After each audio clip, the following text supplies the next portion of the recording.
Nous sommes lundi 13 janvier, veille de fête de Maouloud, célébration de la naissance du prophète Mohammed, paix et salut sur lui. Mesdames et messieurs, bonsoir et bienvenue dans ce journal.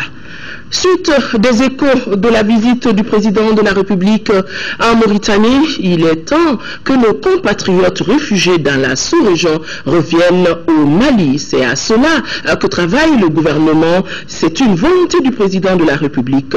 La question était au centre d'une rencontre entre les ministres chargés du dossier et des représentants des réfugiés en Mauritanie. Envoyés spéciaux Ibrahima Traoré, Dembawan Ibrahima à Koulibaly.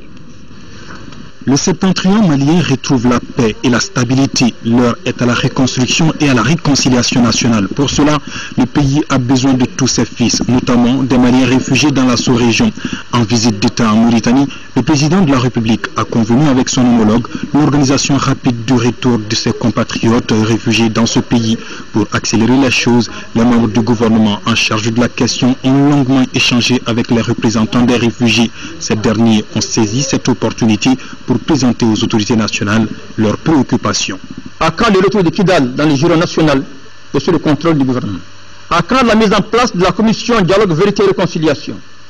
Car nous attendons beaucoup de cette commission, notamment l'analyse et le traitement des crimes commis dans le nord de notre pays, ainsi que les graves violations des droits de l'homme.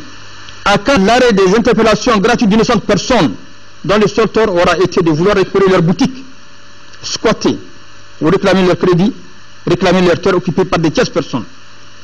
Aujourd'hui, Excellence, bien téméraire, et celui-là qui, arabe ou tamashek, tenterait de pointer le nez dans une irréelle de l'éré. On nous dit qu'il y a la paix au Mali et que l'on peut y retourner, mais beaucoup n'ont plus de moyens de retour, ni de logement, car la plupart ont été détruits. Et surtout, beaucoup n'ont plus d'espoir en un pays où ils se sont en transit. Ils s'installent, se sentent chez eux, et dès qu'un conflit apparaît, ils doivent encore s'exiler. Sur une feuille jointe, nous vous présentons nos doléances. Monsieur le Président, nous avons voté pour vous et avons conscience que vos prédécesseurs vous ont laissé en héritage un dossier abyssal. Mais notre seul espoir est que vous ferez à nouveau renaître la devise du Mali dans tous les cœurs. Un peuple, un but, une foi. Pour l'instant, le gouvernement encourage le retour volontaire. Les ministres présents à la rencontre ont tenu à rassurer leurs compatriotes de toute leur disponibilité pour faciliter le retour de chacun dans de bonnes conditions. Il n'y a aucune ambiguïté que nul ne sera au-dessus de la loi. Il y a des magistrats qui sont aujourd'hui en prison. Je pense qu'il ne peut pas y avoir une plus grande expression de la volonté forte du président de la République de faire en sorte que la justice triomphe désormais au Mali. Le président a demandé, et c'est ce qui a été fait, que ça devienne commission vérité, justice et réconciliation. Il a tenu à ce qu'on ajoute le mot justice. Il ne peut pas y avoir de réconciliation nationale tant que l'injustice règne dans le pays. Et nous ferons en sorte que l'injustice cesse de régner en quelques endroits du territoire malien. Je pense que nous nous sommes compris, nous avons les contacts, on vous demande de rester en contact avec nous, avec l'ambassade, et nous ferons en sorte que l'ensemble des questions qui sont posées puissent trouver une solution. Cela ne sera pas fait du jour au lendemain, mais je peux vous assurer d'une chose, nous avons, nous, la volonté, la détermination inébranlable de trouver des solutions aux problèmes du Mali. Et Inch'Allah, nous trouverons des solutions aux problèmes du Mali. Nous sommes en train de conduire ces différentes actions aujourd'hui, mais nous ne pouvons rien faire sur le territoire mauritanien avant d'avoir eu un consensus et un accord avec les autorités mauritaniennes. C'est ce processus qui fait que vous n'avez pas jusque-là notre administration sur place pour prendre contact avec vous et puis voir concrètement comment on peut aller. Mais nous avons reçu des instructions très fermes, il faut le faire le plus vite possible. Le pays ne peut pas considérer qu'il est sorti de crise tant que ses fils sont encore hors du territoire national. La sortie de crise, c'est quand on sera tous à l'intérieur du pays et qu'ensemble on aura conduit maintenant la relance des activités. Nous avons décidé et nous avons convenu que tout ce qui a été fait est bien, mais qu'il est urgent entre les deux pays qu'on se mette ensemble pour mettre en application la volonté politique exprimée par les deux chefs d'État. Il s'agit de faire en sorte que les Maliens qui sont installés ici et qui veulent rentrer au Mali, qu'ils puissent rentrer dans les meilleurs délais possibles et dans les meilleures conditions possibles. Nous n'allons pas attendre des formalités ou des protocoles qui ne sont pas nécessaires pour que les Maliens qui veulent rentrer puissent rentrer. Donc, soyez rassurés sur ce point. Il ne faut pas attendre. Le Mali, c'est notre pays à nous tous. Il n'y a pas quelqu'un qui a plus de droits qu'un autre là-dedans. Et quand on va avec cette approche, on ne doit pas attendre pour retourner chez soi. Qu'on prépare des choses, il faut aller voir. Il n'y a pas de problème réellement. Regardez les assises du Nord. Tout le monde est venu à Bamako. Pourtant, il y avait des gens qui disaient aux gens, vous ne pouvez pas aller à Bamako. Pourtant, les gens étaient là-bas. La salle était remplie de tous les Maliens, du Nord, du Sud. Et personne n'a été inquiété. Je crois qu'il faut oser. Ceux qui hésitent, n'hésitez plus. Moi, ce que je vous conseille, c'est de rentrer et de participer à la reconstruction. Parce que quand tu viens, tu peux mettre ta maison en ordre, vous pourrez parler à l'administration locale, et le gouvernement, tout ce qu'il a, il met la priorité pour le retour des gens. Et ça, c'est le conseil que je vais vous donner. N'écoutez personne, écoutez vos cœurs vous-même, venez juger la situation et vous verrez qu'elle est beaucoup plus positive que ce que les gens vous racontent. Plusieurs dizaines de Maliens sont toujours réfugiés en Mauritanie, au Niger et au Burkina Faso.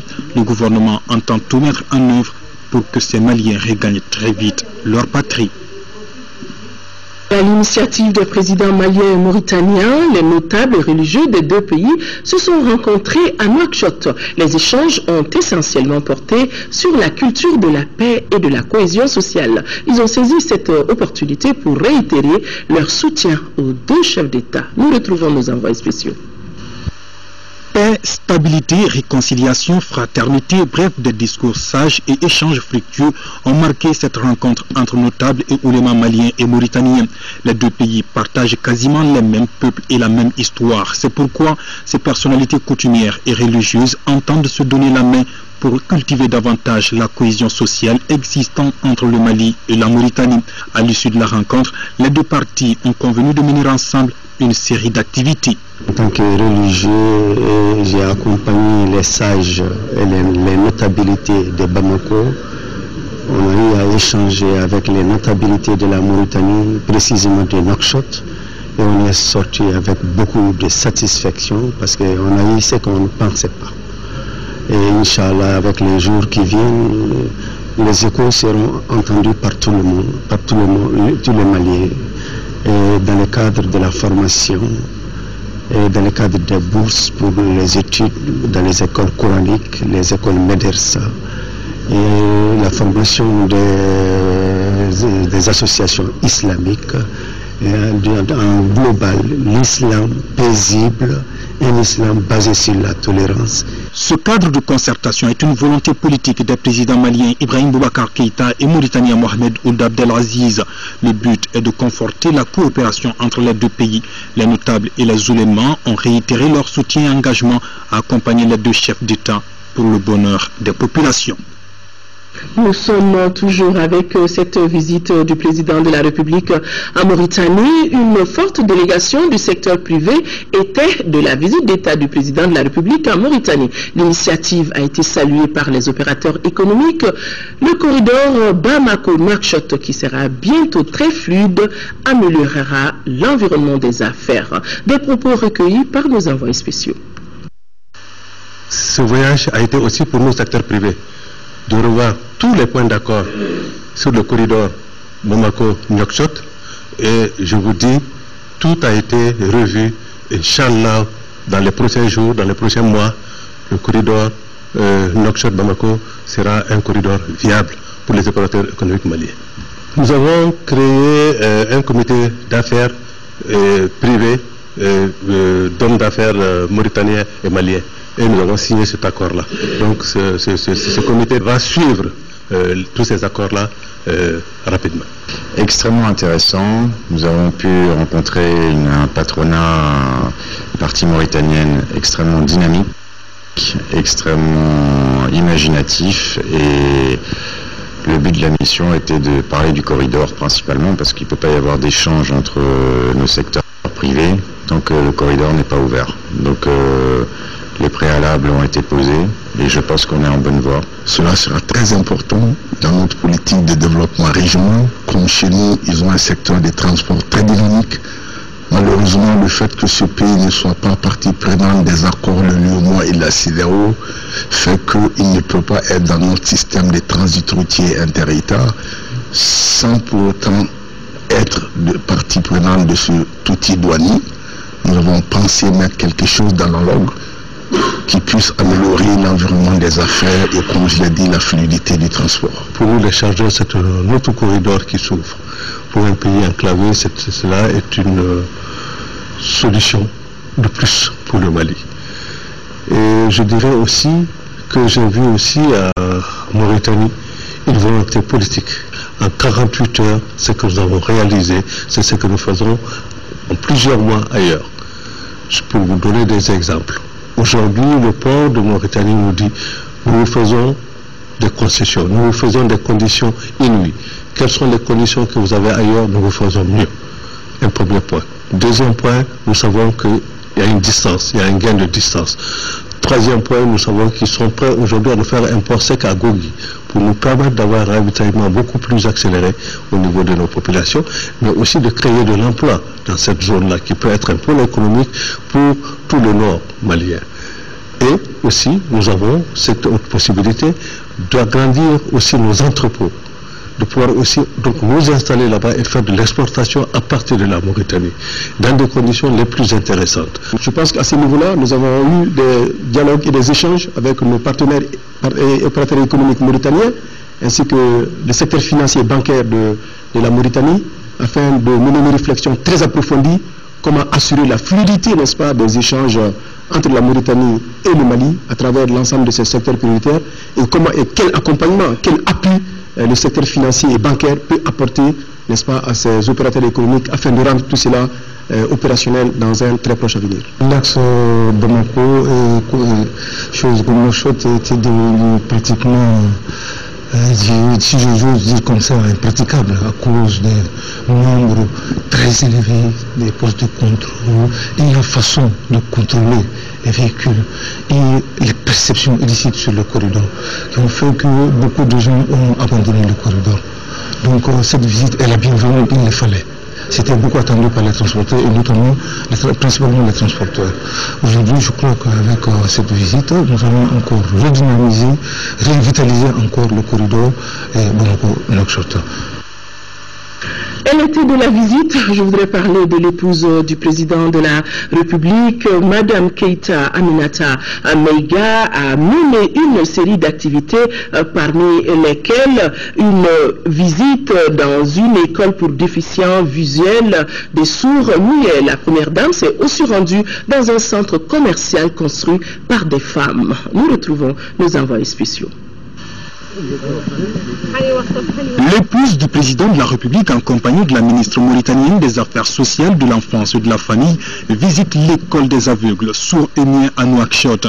Dans cet établissement créé en 1984, outre l'enseignement classique, des cours sont dispensés entre autres dans les ateliers de menuiserie, de peinture et d'informatique.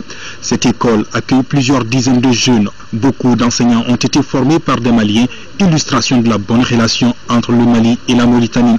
Ce serait bien encore que cette coopération continue et que ces enseignants-ci ne partent pas au Mali, qu'on envoie des enseignants du Mali ici pour continuer cette coopération. C'est avec beaucoup de plaisir, mais aussi beaucoup d'émotion que je vais faire une modeste donation à votre école, que j'ai trouvée modeste mais belle. belle parce qu'elle est propre. Moi j'ai une petite ONG, Agir pour l'environnement et la qualité de vie. Je m'occupe également de l'Académie olympique au Mali, donc j'enseigne les valeurs olympiques qui doivent normalement faire des enfants une population citoyenne, et de voir cet engagement, non seulement de la part des enfants, parce qu'on les sent qui veulent apprendre mais qui sont heureux d'apprendre, de voir les enseignants qui sont aussi heureux d'enseigner, de voir les parents d'élèves qui n'abandonnent pas, de voir l'engagement des autorités. Je crois que ce sera le clou de mon séjour, en tout cas sort chez moi en Mauritanie, parce que je crois que la Mauritanie et le Mali, c'est le même pays, c'est le même peuple. Donc je voudrais ici en tout cas dire merci à tous pour votre disponibilité et vous encourager encore, parce que on ne demande pas, on ne cherche pas l'handicap. C'est Dieu qui donne, Dieu donne la vie, il la reprend, comme on dit, il éprouve tous les jours notre foi. Et de voir que ces enfants sont beaux, bien portants et qui veulent apprendre et qui montrent que l'handicap n'est rien et que ce n'est pas une fin en soi, c'est très très important. Je remercie aujourd'hui Dieu de m'avoir donné cette occasion. En tout cas, au Mali, on a les mêmes institutions, mais là, je suis vraiment touchée. L'épouse du président de la République a visité également le marché des femmes. C'est un centre commercial construit il y a plus de 15 ans par l'Union mauritanienne des femmes entrepreneurs et commerçantes. Le marché abrite 2 niveaux de 240 boutiques individuelles, en plus d'un supermarché, un restaurant, un café-thé, un salon de coiffure, un salon de beauté, un cabinet médical, une pharmacie et une salle d'exposition. Sa réalisation a coûté 2,180 milliards de francs CFA. La première dame, visiblement impressionnée par une telle prouesse, a vivement salué le courage et la détermination des membres de l'UMAFEC avant de signer le livre d'or. Bravo à vous toutes qui êtes là. Je crois qu'il faut se donner la main. Dès que quelqu'un réussit, on pense que c'est l'État qui est derrière. Et c'est bien de ce que vous avez fait. Vous avez maintenant même un autre créneau pour sensibiliser vos membres, mais toutes les femmes mauritaniennes, pour dire que en se donnant la main, on peut faire pas mal de choses. La première dame s'est rendue aussi à la tapisserie mauritanienne de Tiabé en 1972. Au centre, la confection des tapis se fait de façon traditionnelle et artisanale, uniquement par des femmes qui viennent essentiellement de l'intérieur du pays. Voilà, nos envoyés spéciaux Ibrahima Traoré d'Embawan et Ibrahima Koulibaly nous disent que c'est la première fois que le marché que vient de visiter Madame Keïta Aminata Meiga, c'est la première fois qu'une épouse de chef d'État visite ce marché. L'actualité aussi, demain, le Mali célèbre la naissance du prophète Mohammed, paix et salut sur lui. La semaine de célébration est consacrée à des prières, récitals et zikrs. Cette année, le thème retenu est réconciliation nationale, paix retrouvée et le pardon entre les frères maliens. Le ministre en charge des affaires religieuses et du culte nous livre son message recueilli par Inaba. Très chers frères et sœurs croyants, dès ce soir, nous entamons la semaine de célébration de la venue au monde du sceau des prophètes, Mohammed wa Rasulillah, paix sur lui. De ce mardi, jour anniversaire de sa naissance, au lundi, jour de son baptême, anniversaire, nous vivrons une semaine de joie, mais surtout de spiritualité intense, en reconnaissance à Allah, l'Éternel, pour avoir fait de nous le peuple de la religion achevé. Et bon, frères et sœurs croyants, pour mériter de Mohammed Rasulillah, l'annonciateur de la religion du juste milieu, lui qui priait avec les chrétiens et les juifs, qui enseignait et pratiquait la générosité et l'humilité, Mohammed qui sanctionna la corruption. En cette nuit bénie, mes frères et sœurs de la dernière des religions révélées, prions le miséricordieux dans les mosquées, Zawiya et autres places publiques pour un Mali de paix et de fraternité. Le président de la République et son gouvernement placent ce Mawlid 2014 sous les signes de la réconciliation nationale, de la paix retrouvée et du pardon entre fils et filles du pays. Vivons nos religions dans le respect réciproque. C'est cela la volonté des autorités nationales. Entonnons donc nos qassides, zikr, récitals, poèmes pour louanger notre prophète et faire des bénédictions pour notre pays.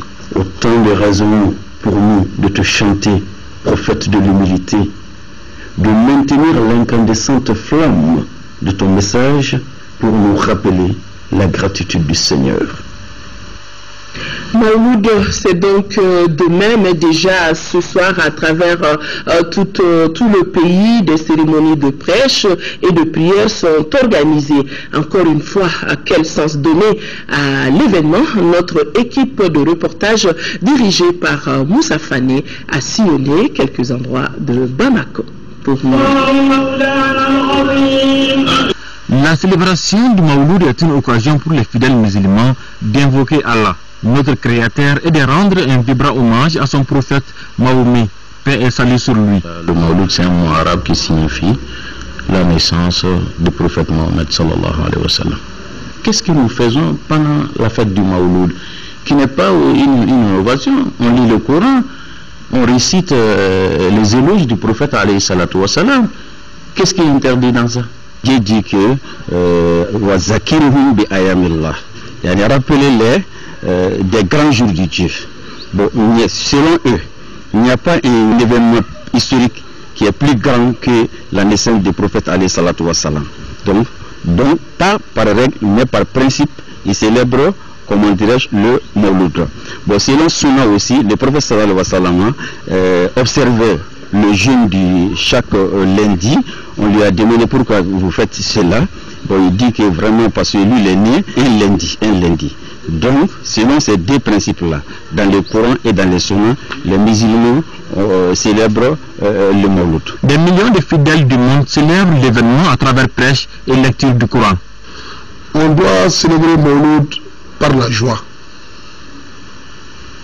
Lecture du Saint-Coran, les prières, les bénédictions pour l'humanité, pour notre pays et pour nos familles.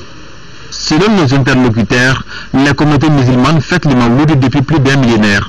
Pourquoi il est surprenant aujourd'hui d'entendre une minorité qui s'oppose à ça? Le Mawlud est fêté à travers le monde, y compris en Arabie Saoudite. Le Mali a connu l'islam à travers les pays maghrébins, là, Algérie, Maroc et Tunisie. Et il célèbre le Mawlud il y a plus de 1000 ans. Il y a plus de 1000 ans, depuis les temps des Fatimistes. Dieu m'a donné un cadeau qui est plus meilleur que le prophète sallallahu alayhi wa sallam. Sa naissance doit être célébrée de la belle manière. En dépit de son caractère symbolique, le Mawlud consolide la pratique de l'islam et crée l'esprit de solidarité entre les musulmans. Cet anniversaire est aussi l'occasion pour les fidèles de se rappeler les qualités du prophète, notamment ses discours sur la paix, la justice, la tolérance et la bienfaisance. Cette célébration donc du Mawlud 2014 va s'étendre sur toute une semaine et le coup d'envoi a été donné à la grande mosquée de Bamako par le ministre en charge des affaires religieuses et du culte. Nous revenons sur ce thème qui est fêtant notre Mawlud dans la paix, nous dit Moumoun Sissoko. Ce lancement des activités du Mawlud 2014 a été placé sous l'égide du ministère en charge des affaires religieuses et du culte. Il s'agit pour le gouvernement de redonner à la célébration de la naissance du prophète Mahomet, paix et salut sur lui, toute la place qui lui revient. Aujourd'hui, au regard de l'actualité du contexte, notamment du cas spécifique du Mali, je pense qu'il est important de faire revivre cette flamme, qui est d'ailleurs incandescente, qui ne meurt pas, mais de la raviver au niveau de la foi, afin que nous disions que le prophète doit être un exemple pour le croyant dans tout ce qui est de la tolérance, du respect du droit à la différence, dans tout ce qui est de l'amour des uns envers les autres. Et le ministre d'inviter la communauté musulmane à véhiculer des messages sur des vertus sociales et morales à l'occasion de ce Mawlud. Aux prêcheurs aux uns aux autres, je reviens sur cette volonté du chef de l'État, Ibrahim Boubacar Keïta, d'entendre sur tous les points, en tous les lieux publics, dans les mosquées, les awiyas, la paix pour le Mali, la paix entre les Maliens, le pardon et notamment, je l'ai dit, le respect du bien public, le respect de la chose publique. Les leaders et les responsables religieux ont salué ce geste des plus hautes autorités.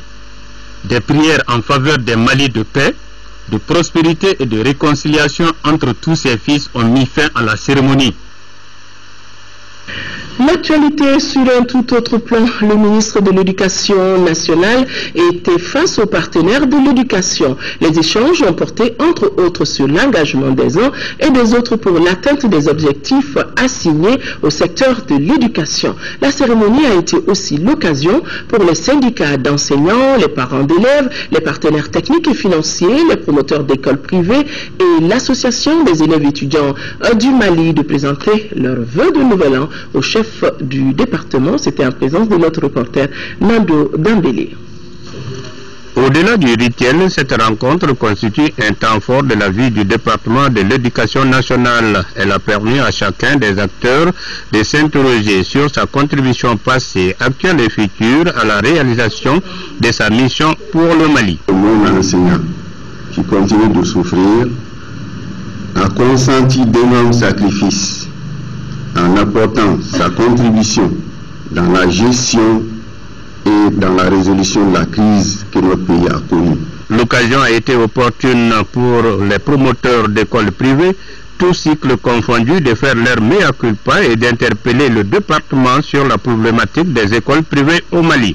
Il ne sera plus possible à n'importe quel citoyen de s'ériger en école promoteur privée simplement parce qu'il dispose de quelques capitaux.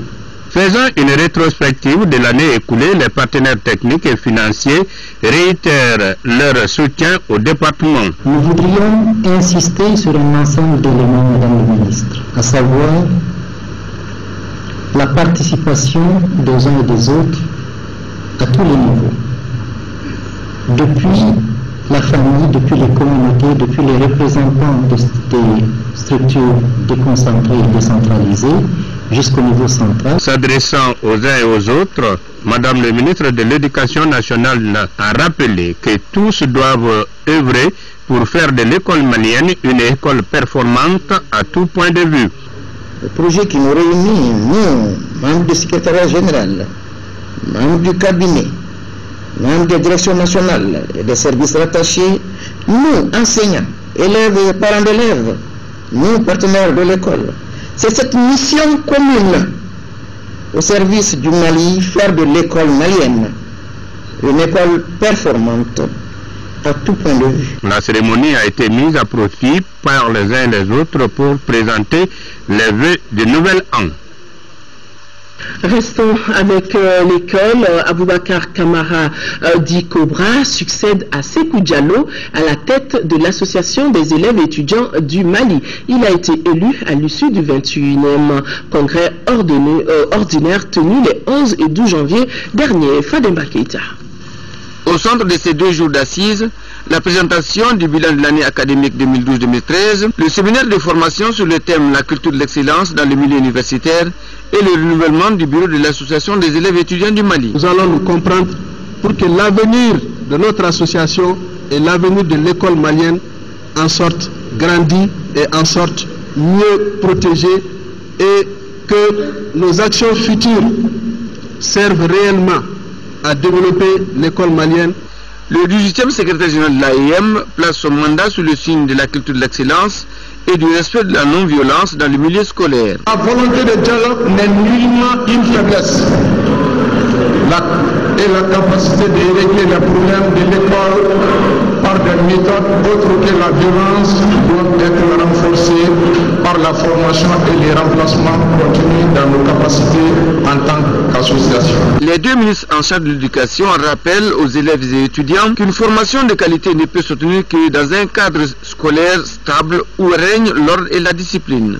Les infrastructures, les outils pédagogiques ou académiques ne peuvent servir que lorsque chacun et tous participent à leur entretien, à leur protection.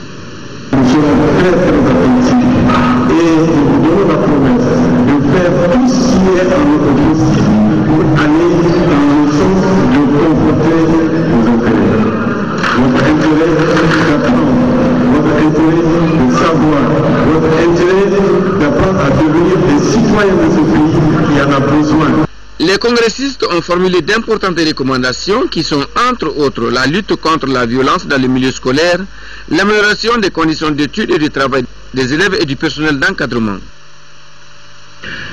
Le ministre de la Sécurité et celui en charge de l'urbanisme et de la politique de la ville ont rencontré les responsables, c'était ce matin donc, les responsables des transporteurs et la société civile. C'était à la faveur d'une réunion interministérielle sur l'insécurité et la fluidité à Bamako. Les différents acteurs ont fait le diagnostic sans complaisance de la situation avant de proposer des pistes de solutions pour résorber le problème. Par exemple, selon les statistiques du ministère, en 2011, il a été enregistré plus de 11 000 victimes d'accidents de la circulation. Le district de Bamako arrive en tête avec parmi les causes évoquées par les autres, la méconnaissance du code par la plupart des usagers, l'inadaptation, je vais y arriver, des infrastructures routières, l'état désastreux des véhicules, le non-respect des visites techniques et la multiplication des auto-écoles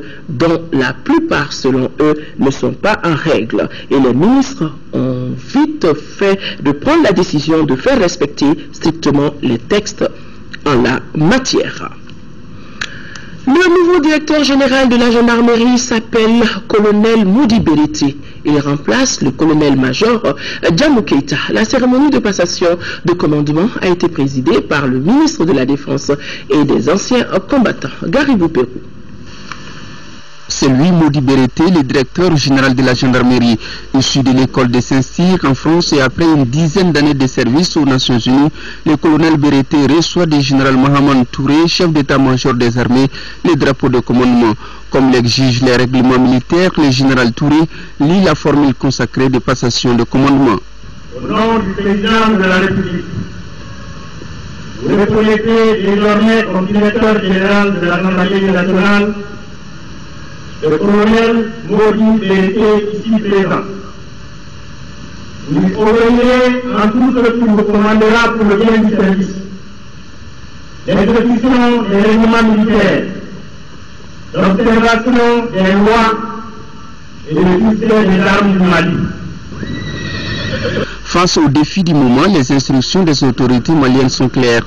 Il s'agit de redresser l'armée afin qu'elle puisse intervenir partout où la liberté et la dignité des hommes semblent menacées. Il faut donc pour le nouveau directeur général de la gendarmerie aller vite, même très vite, pour accomplir ses missions.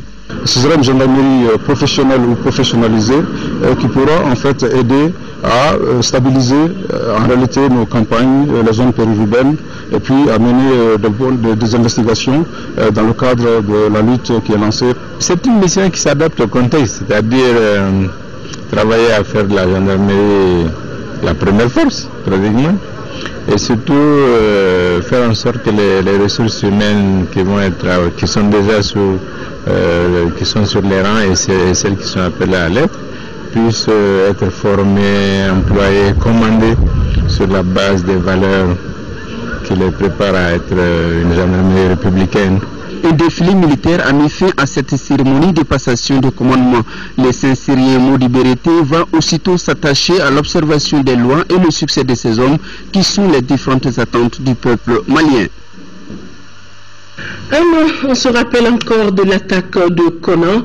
La ville se vidait sous les déluges de feu des djihadistes. Le moral de tout un peuple sapé, c'était le sauve-qui-peut. Cette situation a perturbé le quotidien de toute la ville du Mali, de Kay à Kidal. Les citoyens ce soir s'expriment ici sur ces moments difficiles vécus. Mariam Sagara. De Kona à Djabali en passant par Soufara, Ti, Douanza et toutes les localités contenant le dispositif de combat, la reconquête a demandé une réorganisation profonde. Pendant ce moment, le choc au sein de la population était visible. Moi je suis de Timeto à 3 km de Kona. J'appelle à chaque instant. Vous entendez les balles souffler. L'armée s'est battue pendant 48 heures sans relève. Avec des moyens à bord. J'ai compris que l'armée pouvait mieux faire s'il y avait des ressources humaines et matérielles suffisantes. Quand nous voyons que la bataille était d'abord à Kidal, de Kidal à Gao et de Gao progressivement vers le sud, donc on était vraiment angoissés. Bon, mais qu'à cela nous tienne, on doit vraiment dire que nos vaillants soldats ont fait ce qu'ils pouvaient, parce que dans tous les cas, il faut se dire qu'ils ont résisté. Sinon, ces djihadistes ou sinon ces bandits armés seraient de très tôt quand même arrivés au sud. Mais Dieu merci, comme il y a eu des ripostes, il y a eu des résistances, bon, bien qu'on était angoissés, mais quand même, on a pu tous résister. Avec cette angoisse, cette frustration, les Maliens désabusés par ce phénomène se prononcent sur leurs forces. Ça a été un choc, surtout qu'on croyait vraiment que nos forces armées allaient vraiment se défendre au niveau de Konna, mais c'était aussi indispensable parce que les islamistes, ils n'avaient pas le choix. Donc, soit ils étaient obligés de foncer sur Konna, ou bien les militaires en tout cas, les militaires allaient soit se défendre ou bien repartir vers la ville de Gao où ils étaient là-bas. Les Maliens meurtris dans leur âme restent en veille pour suivre l'évolution de l'opération Serval et la progression de leur armée. L'opération Serval, c'est le 11 dans la soirée. Et tout ça, les gens, étant à Bamako aussi, on ne comprenait pas ce qui se passe là-bas. Donc tout le monde, moi je n'ai pas fermé les yeux en tant que journaliste, parce qu'il y a des informations qui passaient sur les chaînes de télévision. Et on avait, mais à partir d'une certaine ère avancée de la nuit, on a appris que des militaires français ont frappé l'ennemi en Konna.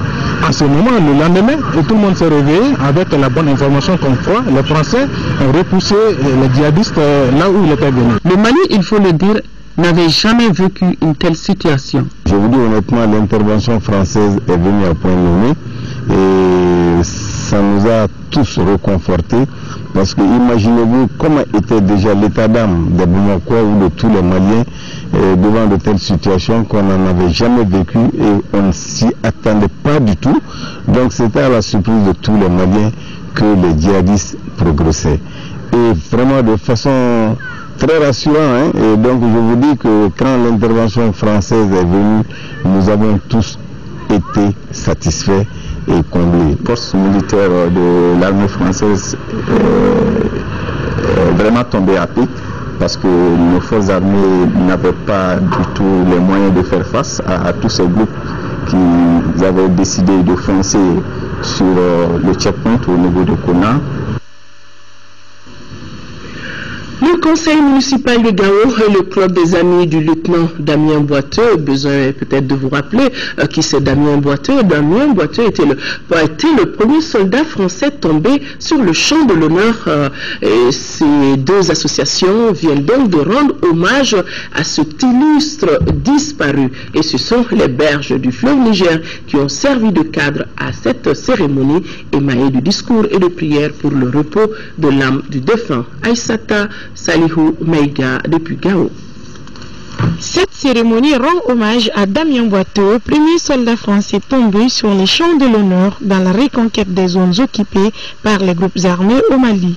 Le club des amis qui porte le nom de ce brave homme et le conseil municipal de Gao veulent ainsi immortaliser cet ancien chef de bataillon du 4e régiment d'hélicoptères des forces spéciales françaises.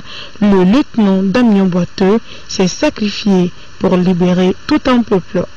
Cet hommage dédié en son honneur a mobilisé toutes les couches socio-professionnelles de la cité des Askia.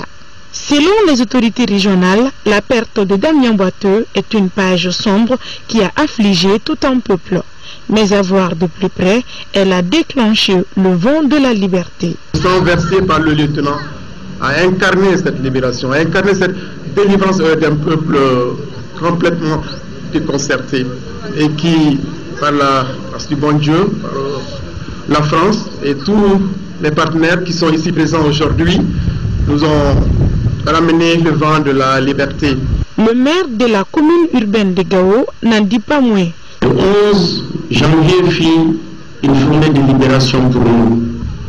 Donc ça restera dans nos mémoires.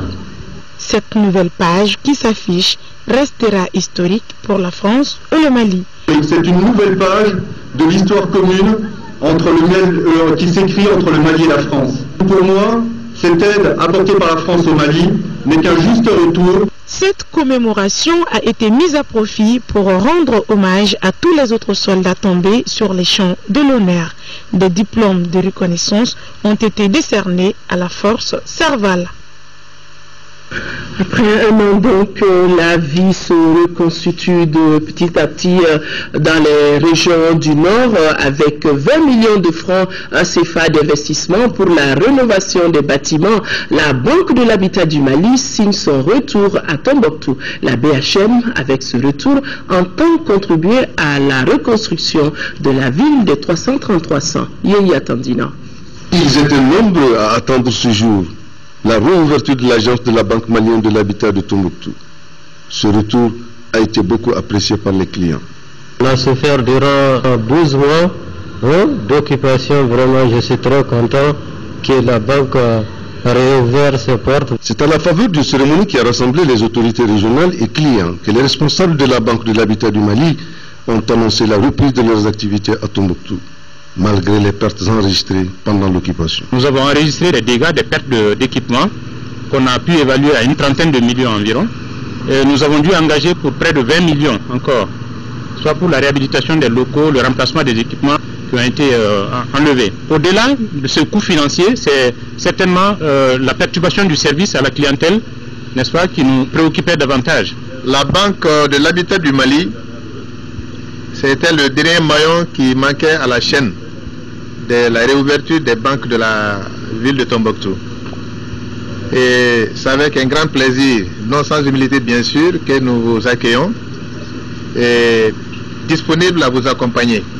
Une visite des locaux a permis aux invités de constater le retour effectif du personnel, mais aussi la réhabilitation du local avec toutes les commodités. Le Centre national d'information, d'éducation et de communication pour la santé a tenu une conférence de presse. L'objectif de cette rencontre était d'informer les journalistes de l'introduction d'un nouveau vaccin contre les diarrhées sévères déshydratantes chez les enfants. Rachel Tessougué.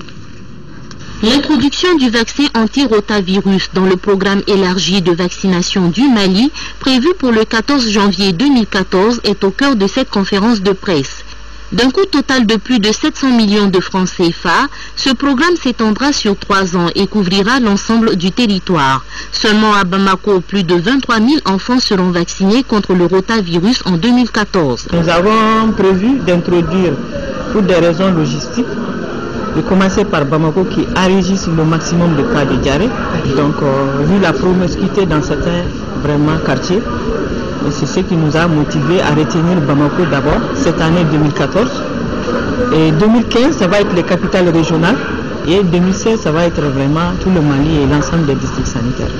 La diarrhée à rotavirus est responsable de plus de la moitié des hospitalisations des diarrhées sévères de l'enfant.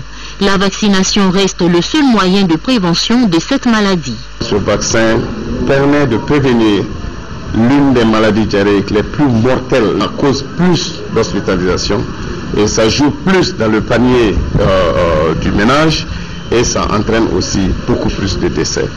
Donc trouver un moyen pour prévenir ce vaccin, étant donné d'ailleurs que le seul moyen qui existe pour le moment, c'est la prévention. Le rotavirus cause une diarrhée grave et de la fièvre, conduisant à une déshydratation rapide. Sans vaccin, presque tous les enfants du monde souffriront d'au moins une infection avant d'atteindre l'âge de 3 ans. Pour vous, lu, écouté et retenu, c'est le titre d'un livre qui vient d'être lancé à la mairie de la commune 4 du district de Bamako. L'auteur de ce livre a voulu mettre à la disposition des enfants sa connaissance, ou du moins des enfants du Mali, les informations relatives à la vie de leur quartier, leur commune et leur ville. Notre reporter, Mamadou Sidibé, a assisté au lancement de ce livre. À travers ce livre, Elaï Birama Traoré a voulu faire savoir aux lecteurs l'historique des quartiers de la commune 4 du district de Bamako. Moi, je souhaiterais que partout où cela est possible, que nos communes, nos autorités fassent en sorte que nos aînés qui sont nombreux à avoir des archives importantes, à avoir une documentation importante, qu'on puisse les aider à codifier et à formaliser leurs souvenirs. Elaï Birama Traoré est un grand archiviste qui écrit beaucoup. C'est pourquoi, dans les 5 chapitres du livre, le lecteur découvrira entre autres l'histoire et l'évolution de l'Arkiabougou, la chronologie de la création des quartiers de la commune 4 du district de Bamako, l'histoire du Marigo et encore. Il y a également dans ce livre le portrait des hommes comme Gabriel Touré, Mardian Nyari, Mamadou Konaté, Modibo Keïta. Quelquefois, il a lu, il a pris des informations ailleurs qu'il a mis à la disposition d'autres. Quelquefois, il a collecté l'information et quelquefois, il a écouté pour les autres. Et comme on l'a dit, nous sommes dans un pays avec une grande culture orale et pour cette culture orale, quelquefois, on ne trouve pas à lire, il faut d'abord écouter. Une telle œuvre est un trésor, dira Moussa Mara. C'est pourquoi il a souhaité que l'histoire de nos villes et communes soit archivée afin que la mort de nos anciens ne soit plus une bibliothèque qui brûle. Sport au football, au lendemain de leur victoire contre le Nigeria, les Aigles du Mali ont repris les entraînements afin de préparer au mieux le match contre l'Afrique du Sud, match qui se déroulera mercredi prochain. Les titulaires ont effectué une séance légère, nous dit Isaac Tchenou. L'équipe du Mali, après sa victoire lors de sa première sortie, a repris du service. L'objectif est de mieux préparer la prochaine sortie prévue ce mercredi contre l'Afrique du Sud, pays hôte. Pour ce premier entraînement, le groupe qui a évolué contre le Nigeria a eu un programme spécial. Notre partie continue le travail du front afin d'arracher dès mercredi la qualification. Pour Djibril Dramé, entraîneur des Aigles, la victoire contre le Nigeria est à oublier. Nous avons fait une bonne entame dans la compétition. Cela ne doit pas nous remonter. Tout de suite, je viens de rencontrer le groupe après la fin de cette séance d'entraînement. Ce fameux match appartient maintenant au passé. Nous devons regarder l'avenir en face. Et cet avenir, c'est très proche. C'est ce mercredi contre l'équipe sud-africaine. D'abord, c'est un match qui s'annonce dur. Dur pourquoi? Parce que c'est le pays organisateur. Dur pourquoi? Parce qu'il y a le public qui est là pour soutenir ce pays. Et il ne faut pas oublier aussi l'aspect arbitrage souvent qui pèse aussi. Donc je dis, nous devons rester concentrés. Pour l'instant, l'ambiance est bonne au sein du groupe. Aucun joueur est à l'infirmerie. Mali, Afrique du Sud, c'est ce mercredi à 15h heure de Bamako, soit 17h heure locale. Aujourd'hui, vous avez suivi le match sur notre antenne.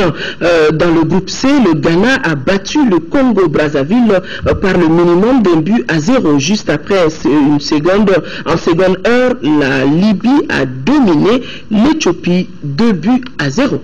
À présent, nous ouvrons la page chronique santé de ce journal. Ce soir, nous parlons de ce qu'on appelle l'anémie nutritionnelle, un état pathologique dû à un défaut d'apport de certains éléments constituant les globules rouges. Mais le manque de fer est l'insuffisance la plus évoquée dans notre pays où environ 80% des enfants de 0 à 5 ans ont des problèmes d'anémie nutritionnelle. Focus Santé, une réalisation de Tchessira Emmanuel Dambélé.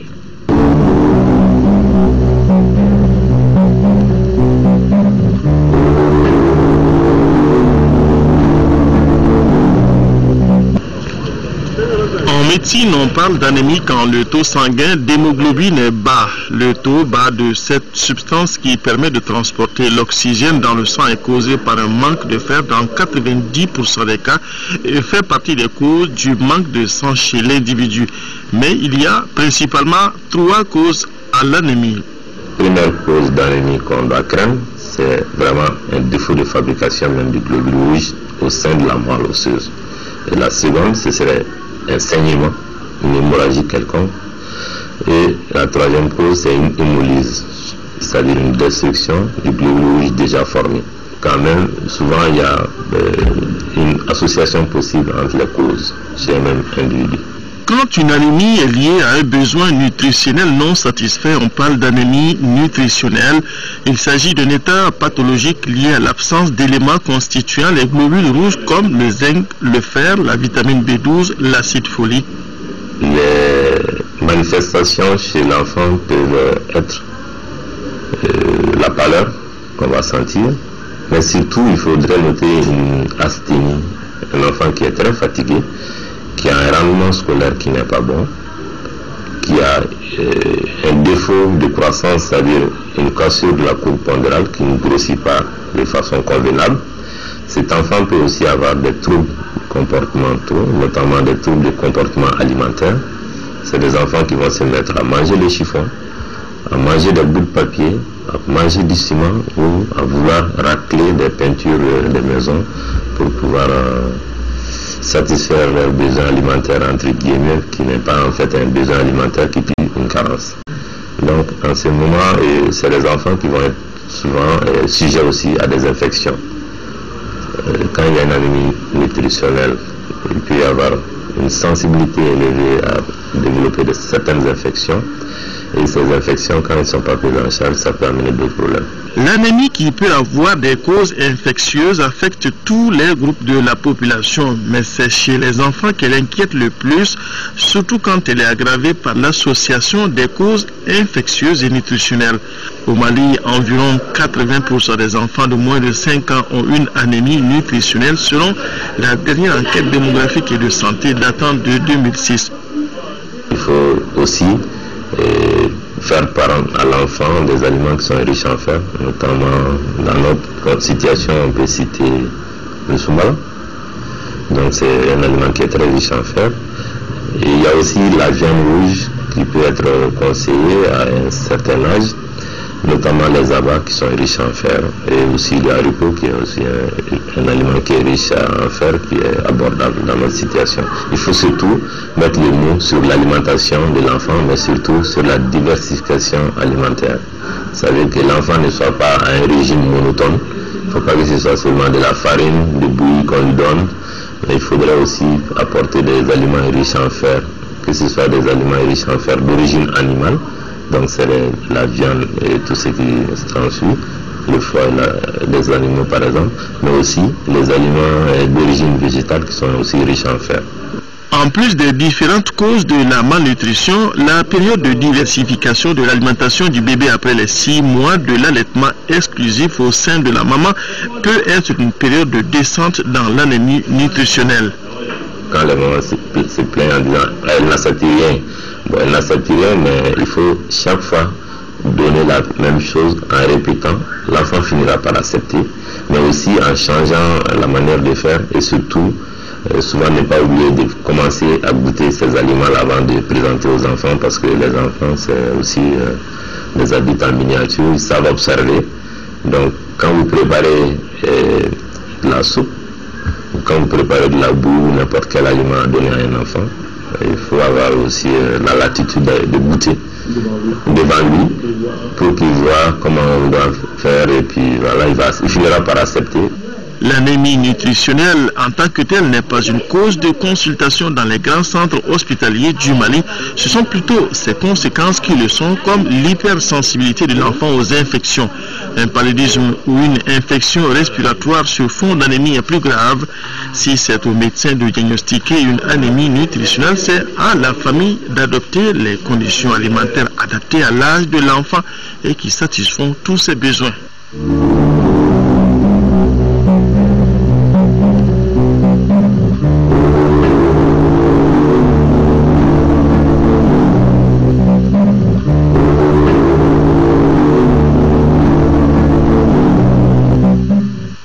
Voilà, c'est donc tout pour ce journal. Merci de l'avoir suivi. Demain 13h, Amadou Sangaré, et 20h, je me ferai le plaisir d'être là pour la grande édition. Bonne fête de Mauloud, qu'Allah subhanahu wa ta'ala continue de guider nos pas. Au revoir, excellente nuit.